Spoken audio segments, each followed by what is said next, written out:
Allahu Akbar, Allahu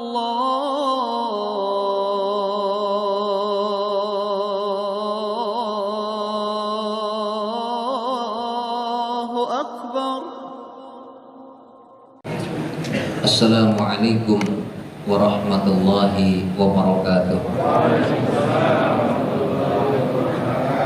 Alhamdulillahi rabbil alamin, wal aqibatu lil muttaqin, wala udwana illa 'alal zalimin. Wassalatu wassalamu ala sayyidina Muhammadin wa ala alihi wa sahbihi ajma'in, amma ba'd. Jamaah sedang salat zuhur dan para shaimun rahimakumullah. Kali ini dalam kajian zuhur di bulan Ramadan ini saya akan sampaikan kisah inspiratif tentang seorang tabi'in yang bernama Uwais Al-Qarni. Sebagian besar mungkin di antara kita ada yang sudah mengetahui melalui kisah-kisah yang ada di Google maupun yang ada di YouTube. Namun juga sebagian besar yang lain ada juga yang belum kenal beliau. Sebelum saya masuk kepada kisah Uwais Al-Qarni, sebagai pengantarnya adalah bahwa memasuki malam pertama Ramadan atau di akhir Sya'ban, Rasulullah pernah naik podium tiba-tiba mengucapkan amin sampai 3 kali. Yang ingin saya sampaikan amin yang pertama saja. Ya Rasul, kenapa engkau mengucapkan amin? Karena barusan malaikat Jibril datang menemuiku, menyuruhku mengaminkan doanya. Salah satu doa tersebut adalah, ya Allah, janganlah engkau terima puasanya orang yang durhaka kepada orang tuanya. Yang kedua adalah hadis Nabi Shallallahu Alaihi Wasallam dalam riwayat Imam Bukhari Muslim. Dari Abu Hurairah radhiyallahu anhu, datang seorang lelaki bertanya kepada Rasulullah, ya Rasulullah, kepada siapa orang yang pertama kali saya harus berbakti? Rasulullah bersabda, ibumu. Kemudian siapa lagi ya Rasulullah? Ibumu. Siapa lagi ya Rasulullah? Ibumu. Siapa lagi ya Rasulullah? Ayahmu. Di hadis ini yang juga saya sampaikan ini adalah betapa keutamaan berbakti kepada ibu maupun orang tua.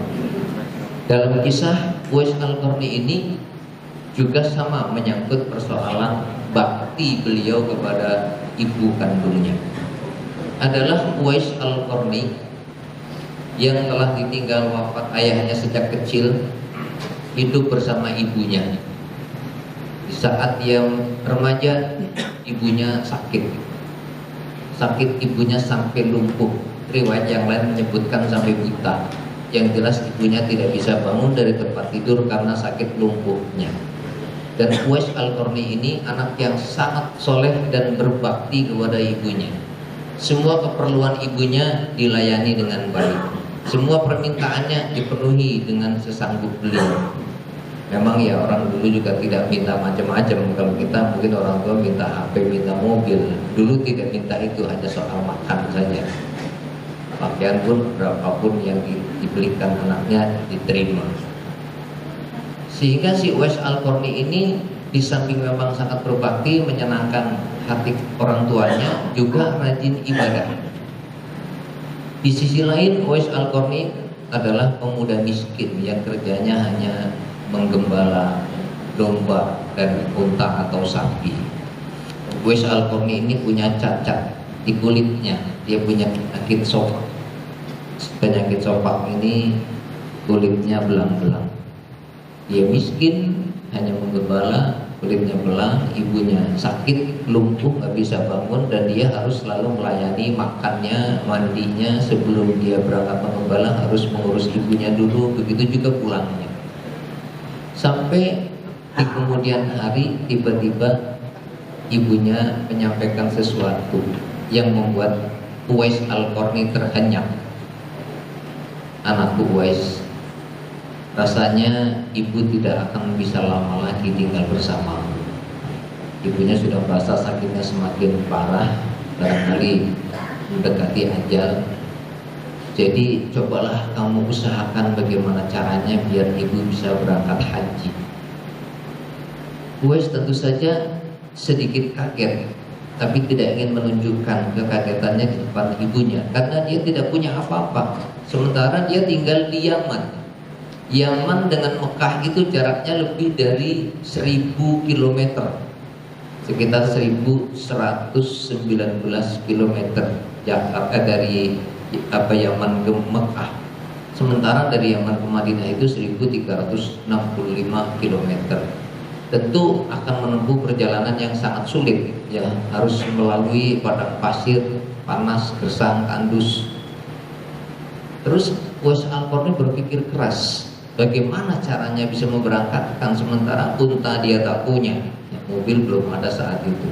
Paling tidak orang berangkat ke sana menggunakan unta. Kalaulah harus berjalan, ibunya lumpuh, bagaimana ini? Kalau harus bayar orang, tak punya uang. Tiba-tiba dia punya ide, ya, dapat gagasan, ilham dari Allah Subhanahu wa Ta'ala. Dibelilah oleh si Uwais Al-Qarni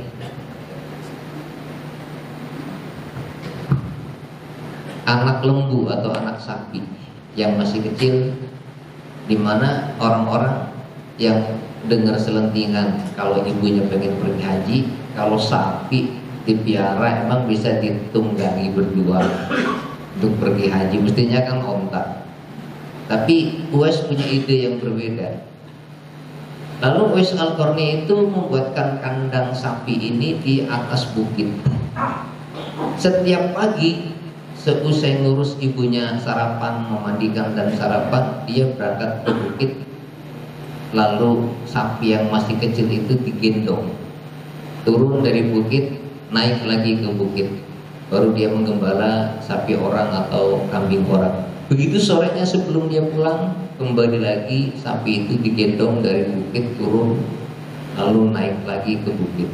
Orang-orang yang melihatnya menyangka Uwais Al-Qarni ini sudah gila, kurang kerjaan, sapi digendong-gendong, mana naik turun, menyusahin diri. Sampai waktu itu berlangsung 8 bulan, sampai dekat waktunya musim haji. Akhirnya sapi itu setelah 8 bulan dipiara dan digendong, berat sapi yang tadinya masih sekian kilo, ya hanya puluhan kilo, lama-lama sudah mencapai 100 kilo, 1 kintal. Sapi itu digendong naik turun. Badan si Uwais Al-Qarni tanpa disadari semakin besar dan berotot. Akhirnya menjelang musim haji, Uwais Al-Qarni pun berangkat. Saya penggal dulu kisah ini. Uwais Al-Qarni ini hidup di zaman Rasulullah juga sudah ada. Dan setiap kali ada rombongan yang pulang dari Madinah ke Yaman, Uwais Al-Qarni iri hati, iri dalam kebaikan, sedih. Sering bertanya bagaimana Nabi. Uwais bertanya kepada orang-orang yang pulang dari Madinah. Uwais pun melayangkan kerinduannya kepada Nabi. Alangkah indahnya jika saya berjumpa dengan Nabi. Begitu besar cinta dan rindunya kepada Nabi. Uwais itu sering menitikkan air mata membayangkan berjumpa dengan Nabi, sampai suatu ketika saking tak tahannya kerinduan itu, diungkapkanlah kepada ibundanya dengan penuh keraguan, khawatir nanti ibunya tidak suka karena memang harus pergi meninggalkan ibu. Ananda rindu, Ananda cinta, Ananda ingin bertemu dengan Nabi. Kira-kira ibu mengizinkan enggak jika Ananda pergi ke Madinah untuk berjumpa dengan kekasih Ananda Nabi Muhammad SAW? Tanpa disangka ternyata ibunya mengizinkan. Baiklah, kalau memang kamu rindu kepada Nabi, silahkan kamu berangkat ke sana, temui, sampaikan salam ibu juga. Setelah berjumpa, jangan lama-lama, langsung pulang. Mengingat ibunya lumpuh, tidak bisa bangun dan tidak ada yang bisa mengurus, ketika mau meninggalkan, Uwais Al-Qarni pesan kepada tetangganya, titip ibunya karena akan berangkat ke Madinah jalan kaki sejauh 1365 km. Ketika berangkat ke Madinah dengan sejuta rasa cinta dan rindu yang terpendam sangat dalam, membayangkan akan bertemu, bisa memandang wajah kekasihnya. Sampailah dia di kota Madinah, bertanya sana sini, akhirnya ketemulah rumah baginda Nabi Shallallahu Alaihi Wasallam yang berdempetan dengan Masjid Nabawi. Setelah dia sholat sunnah dulu di Masjid Nabawi, kemudian dia ketuk pintu rumah Nabi dengan penuh harap-harap cemas, bergetar dadanya dengan penuh rasa rindu. Setelah mengucapkan salam, dibukalah pintu, ternyata yang menjawab seorang wanita. Setelah dijawab oleh wanita tersebut, itu Aisyah radhiyallahu anha, istri Nabi, maka Uwais Al-Qarni mengutarakan maksudnya. Pertama Aisyah bertanya, kamu siapa? Saya seorang pemuda, nama saya Uwais, dari Yaman, dari desa Al-Qarn, makanya Uwais Al-Qarni disebut. Saya ingin berjumpa dengan kasih saya Rasulullah Sallallahu Alaihi Wasallam. Kemudian Aisyah radhiyallahu anha dengan penuh penyesalan mengucapkan permohonan maaf. Maaf Ananda, Nabi sedang berada di medan pertempuran. Kalau memang mau menunggu, silahkan tunggu di masjid. Akhirnya tercenung sejenak Uwais Al-Qarni, ibu suruh saya cepat-cepat pulang. Kalau saya nunggu, belum tahu kapan Nabi pulang dari medan perang. Sementara kalau saya pulang, saya nggak akan ketemu Nabi. Dalam kegalauan hati ini akhirnya diputuskan, saya tidak boleh berlama-lama meninggalkan ibu yang lumpuh dan sakit. Akhirnya dengan penuh rasa sedih, dia pun bangkit dan pamitan kepada Aisyah radhiyallahu anha sambil titip pesan, baiklah wahai Aisyah radhiyallahu anha, saya titip pesan kepada Rasulullah dari Uwais Al-Qarni yang ibu saya sedang sakit-sakitan, jadi saya tidak bisa tinggal lama-lama. Akhirnya dia pamitan pulang. Setelah Rasulullah pulang dari medan perang, kemudian Aisyah memberitahukan, ya Rasulullah, beberapa hari yang lalu ada seorang pemuda ingin berjumpa denganmu. Nabi langsung menjawab, iya, dia adalah Uwais Al-Qarni. Dia adalah pemuda langit. Dia adalah pemimpin para tabi'in. Dia adalah penghulunya para tabi'in, karena memang tidak melihat Nabi. Sebagian orang mengatakan adalah tabi'in karena tidak berjumpa dengan Nabi. Karena di antara definisi sahabat adalah orang yang berjumpa dengan Nabi, beriman kepada Nabi sampai wafatnya dia, maka disebut sahabat. Karena dia tidak berjumpa dengan Nabi tapi berjumpa dengan sahabat Nabi, maka disebut dengan sahabat. Nabi sudah mengetahui melalui informasi dari malaikat Jibril bahwa ada seorang pemuda namanya Uwais Al-Qarni dari Yaman ingin berjumpa dengan Nabi karena kecintaan dan kerinduannya yang begitu berat. Tetapi dengan kudrat iradat Allah, qadarullah, tidak bisa berjumpa karena ibunya sakit sebagai penghalang untuk tidak berjumpa. Namun demikian, Rasulullah sangat tahu betul bahwa Allah sangat mencintai Uwais Al-Qarni. Begitu juga Rasulullah Sallallahu Alaihi Wasallam. Lalu kemudian Nabi ketika berkumpul dengan para sahabat, Nabi berbicara, jika kalian ingin bertemu dengan pemuda surga, pemuda langit, temuilah Uwais Al-Qarni. Kemudian Nabi tengok-tengok di antara sahabat, diliriklah oleh Nabi Umar bin Khattab dan Ali bin Abi Thalib. Umar dan Ali, Uwais Al-Qarni itu nanti akan datang untuk menunaikan ibadah haji bersama ibunya, dan kalian bisa menjumpainya karena dia adalah di zaman kalian. Tanda-tanda Uwais Al-Qarni adalah dia seorang pemuda miskin dan dia punya penyakit sofak, lalu disembuhkan oleh Allah. Yang masih tersisa adalah di telapak tangannya masih ada sebagian yang ditinggalkan oleh Allah, warna kulit warna putih di telapak tangannya. Mintalah doa kepada Uwais Al-Qarni karena doanya tidak tertolak oleh Allah, serta minta doa istighfar untuk diri kalian. Sampai berlalu Rasulullah wafat, Abu Bakar jadi khalifah wafat, sampai kemudian Umar bin Khattab menjadi khalifah. Ketika Umar bin Khattab menjadi khalifah, dicari-carilah. Setiap ada rombongan dari Yaman, selalu Umar bin Khattab dengan Ali bertanya, adakah di sini rombongan orang yang bernama Uwais? Kalau ada, mereka akan mengatakan ada. Kalau tidak ada, mengatakan tidak ada. Sampai di suatu ketika pada akhirnya ada, ketemu. Adakah rombongan dari kalian seorang yang bernama Uwais Al-Qarni, seorang penggembala kambing, dan dia pemuda miskin dengan ibunya yang sakit? Oh ada, dia sedang istirahat di tenda. Ketika Uwais Al-Qarni itu ikut rombongan itu menunaikan ibadah haji, digendonglah ibunya, tawaf pun mengelilingi Ka'bah sambil digendong ibunya. Begitu juga saat sa'i, begitu juga ketika jalan ke padang Arafah, dari Mekah ke Arafah itu 23 km bolak-balik, begitu seterusnya. Ketika sudah selesai tawaf, Uwais memangku ibunya, duduk di depan multazam di samping Ka'bah sambil berdoa. Uwais mengangkat kedua tangannya, ya Allah, ampuni dosa semua ibuku. Ya Allah, ampuni dosa semua dosa ibuku. Ya Allah, ampuni semua dosa ibuku. Ibunya heran, Uwais, kenapa engkau doanya hanya selalu memintakan ampun buat ibu? Doa untukmu mana? Maka Uwais menjawab, ibu, jika Allah mengampuni dosa ibu, kemudian Allah memasukkan ibu ke dalam surga, lalu ibu ridho kepada saya, maka saya juga akan dimasukkan ke dalam surga. Begitulah hebatnya si pemuda Uwais Al-Qarni.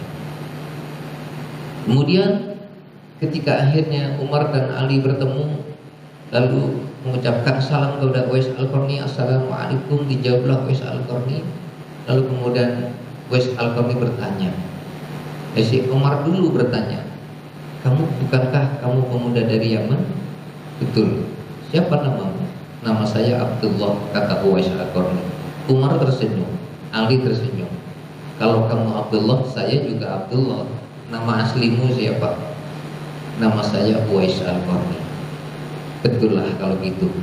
Saya diperintahkan Nabi untuk menjumpaimu, dan Nabi titip salam kepadamu. Nabi titip salam untukmu. Saya disuruh Nabi meminta doa kepadamu, tolong doakan saya dan mohonkan istighfar untuk saya. Uwais Al-Qarni dengan tersibuk malu, siapalah saya pemuda miskin, tidak dikenal orang, saya punya penyakit, ibu saya sakit. Tidak, Rasul yang menyuruh saya untuk menemuimu, untuk memohonkan doa kepadamu serta mengistighfarkan untuk kami. Kamu adalah pemuda langit, kamu adalah pemimpin para tabi'in. Kemudian akhirnya karena desakan oleh Umar bin Khattab dan Ali bin Abi Thalib, walaupun Uwais sebelumnya mengatakan, kalianlah sebagai mertua dan menantu Nabi, orang yang berjumpa dengan Nabi yang lebih utama dari saya, mestinya kalian yang mendoakan saya. Karena terus didesak oleh Umar, akhirnya Uwais pun mengangkat kedua tangannya mendoakan Umar dan Ali. Lalu kemudian Uwais Al-Qarni pesan, tolong setelah ini jangan beritahukan siapa-siapa tentang saya. Uwais rupanya paham setelah mendapat salam dari Nabi, setelah diberitahukan oleh Umar bahwa dia adalah pemuda langit, pemimpin para tabi'in di surga, Uwais akan menjadi bahan perbincangan yang membuat viral. Maka dia pesan, tolong jangan ceritakan tentang aku kepada siapapun. Sampai waktu pun berlalu, ibunya pun meninggal. Gak lama kemudian Uwais pun pulang. Sampai di Yaman saat Uwais Al-Qarni meninggal dunia, sungguh terjadi keajaiban yang luar biasa. Tiba-tiba di rumah dukanya banyak orang-orang asing berpakaian putih yang sudah berkumpul, berebut memandikan. Ketika memandikan selesai, lalu mau dibawa ke ruangan untuk dikafani, di tempat ruang pengkafanan sudah banyak orang yang tak dikenal juga berebut ingin mengkafaninya. Ketika hendak disolatkan di masjid sudah penuh dengan orang berpakaian putih untuk menyolatinya. Ketika dibawa ke kuburan, Ternyata sudah penuh kuburan dengan orang berpakaian putih yang menggali kuburnya. Orang-orang semuanya dibuat takjub dan heran, siapa Uwais Al-Qarni? Hanya pemuda miskin, punya penyakit sopak, ibunya sakit, yatim. Bahkan dia itu orang yang tidak dikenal, tidak punya apa-apa, tidak punya ilmu dan harta. Kok sedemikian hebatnya orang yang takziah kepadanya ikut mengurus jenazahnya? Sampai pada akhirnya setelah beberapa waktu kemudian Umar juga ikut hadir, Ali ikut hadir, lalu menyampaikanlah tentang siapa Uwais Al-Qarni. Barulah kemudian orang-orang Yaman baru tahu siapa Uwais Al-Qarni. Sejak itulah Uwais Al-Qarni menjadi bahan perbincangan yang viral sampai saat ini. Dia memang tidak kaya, dia memang tidak punya ilmu, tapi kelebihan dia adalah berbakti dan menyenangkan hati kedua orang tuanya. Salah satunya ibunya yang sakit diurus, lumpuh diurus, sampai pergi haji digendong. Semua makanannya, semua urusannya diurus, tidak pernah menyakiti sedikit pun dengan kata-kata dan sikapnya. Ini barangkali yang bisa kita petik dari kisah inspiratif ini. Marilah kita teladani jika memang ada orang tua kita yang masih hidup, baik itu ayah atau ibu atau mertua, maka senangkan hati mereka. Tidak harus dengan uang, tidak harus dengan barang-barang berharga. Kata-kata yang lembut, minimal kalaupun menanyakan, ibu mau makan apa hari ini, nanti saya belikan. Itu sudah senang sekali hatinya. Cium tangannya, cium keningnya, mohon doa dan ridhonya, mohon didoakan ibu biar diampuni. Ini adalah salah satu cara sih Rasulullah mengatakan ridho ridhol walidain wasubtullah bisubtil walidain. Ridhonya Allah tergantung ridho kedua orang tua, dan murkanya Allah tergantung dari murka kedua orang tua. Itu buat anak kepada orang tua. Berbeda dengan wanita yang telah bersuami. Itu kalau yang belum bersuami masih berlaku hadis ini. Buat lelaki tetap berlaku sampai kapanpun. Untuk wanita yang sudah bersuami, hadisnya akan berganti. Ridho suami adalah ridhonya Allah. Bagi seorang istri sudah diserahkan oleh orang tuanya kepada suaminya, maka baktinya berpindah kepada suami. Pengen masuk surga, berbaktinya kepada suami. Jangan membentak, jangan melawan, jangan berkasar. Kalau tidak suka diam saja, kalau marah diam saja. Nanti suaminya juga yang marah akan diam sendiri. Ini saja kisah inspiratif tentang seorang tabi'in. Ada juga yang menyebutkan sahabat Uwais Al-Qarni menjadi mudah-mudahan menjadi sumber inspiratif buat kita, yang kemudian ke depan buat kita semakin baik, semakin soleh, meniru kesolehan Uwais Al-Qarni. Sekian, lebih kurang mohon maaf. Subhanakallahumma wa bihamdika asyhadu an la ilaha illa anta astaghfiruka wa atubu ilaik. Walhamdulillahirabbil alamin. Wassalamualaikum warahmatullahi wabarakatuh.